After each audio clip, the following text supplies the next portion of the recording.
When obsession turns bloody. The story begins with a guy named Brandon Scott Hull, who was 19 years old when the tragedy unfolded.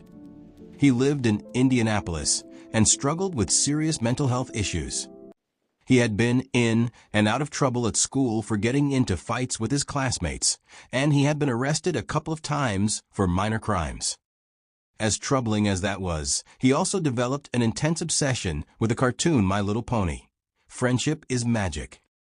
This fixation reached the point where he literally decorated his entire room with posters, blankets, tapestries, painted murals of the characters on the walls, and related artwork.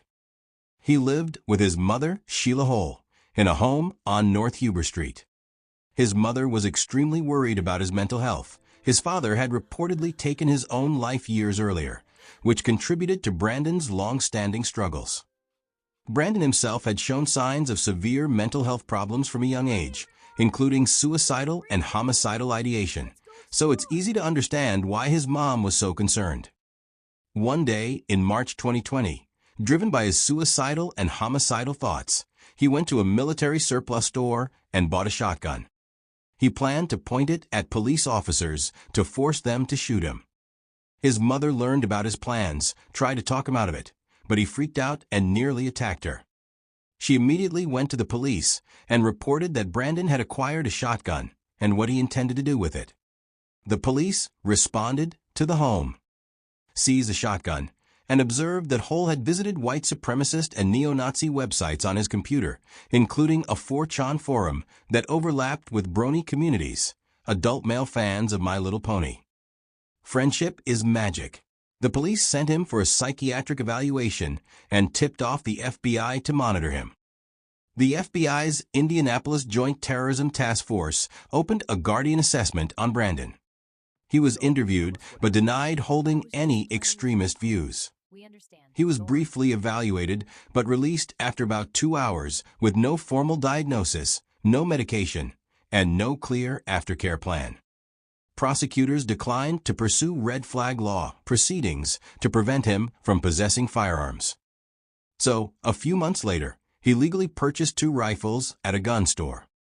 From August to October 2020, Brandon got a job at the FedEx ground facility in Indianapolis and seemed to be doing okay at first.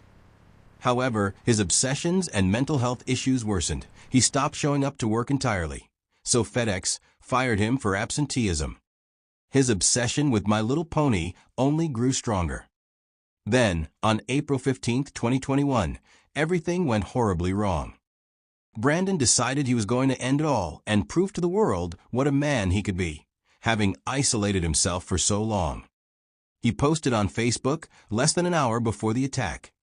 "I hope that I can be with Applejack in the afterlife. My life has no meaning without her. If there's no afterlife and she isn't real, then my life never mattered anyway." He then grabbed his rifles, drove to the FedEx facility, entered the building briefly to speak with security, and returned to his vehicle. Moments later, he exited armed with the 2 rifles and began shooting at employees in the parking lot. He moved toward the entrance, continuing to fire. A full-height turnstile blocked deeper access into the facility, so he shot at people on the other side through the barrier. He then exited and resumed firing in the parking lot. One employee reportedly fired back with a personal handgun but missed. The entire shooting spree lasted about 4 minutes.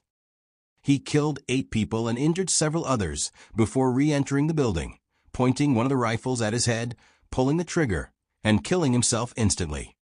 The FBI investigated and concluded that the attack was an act of suicidal murder, motivated by homicidal and suicidal ideation, a desire to demonstrate his masculinity and capability, thrill-seeking in killing people.